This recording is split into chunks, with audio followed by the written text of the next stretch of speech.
Hello મિત્રો, તો આજે આપણે જોઈશું કોરલ રીફ વિશે. કોરલ રીફ એટલે કેલ્શિયમ કાર્બોનેટની બનેલી હોય છે અને આપણે સમુદ્ર કાંઠે જોવા મળે છે. છીછરા કિનારામાં અને ચોખ્ખું જે પાણી હોય ત્યાં આપણે કોરલ રીફ આપણે જોવા મળે છે.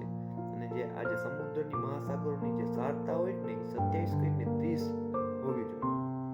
અને આ જે કોરલ છે ને એ એક જાતની આપણે જોવા જઈએ તો અનેક જીવોની બનેલી હોય છે. અને એમાં એક જુજેન્થલી કરીને એક શેવાળ આવશે, એની સાથે જ સહભાગી હોય છે. અને એ પ્રકાશ જે ક્રિયા કરશે શેવાળ જુજેન્થલી, તો એ જુજેન્થલીમાંથી પોતાનો ખોરાક બનાવશે. અને આને એક છે ને વરસાદી જંગલ તરીકે પણ ઓળખવામાં આવે છે. સમુદ્ર મહાસાગરનું વરસાદી જંગલ એટલે કોરલ રીફ. બહુ જ જૈવ વિવિધતા ધરાવે છે. અને બેરિયર નામની મોટી કોરલ રીફ છે, જે ક્યાં આવેલી છે પૂછે તો ઓસ્ટ્રેલિયામાં આવેલી છે.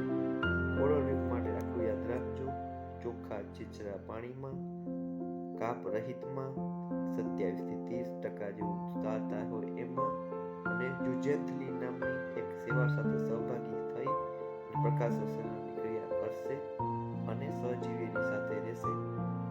અને સૌથી મોટી બેરિયર કોરલ રીફ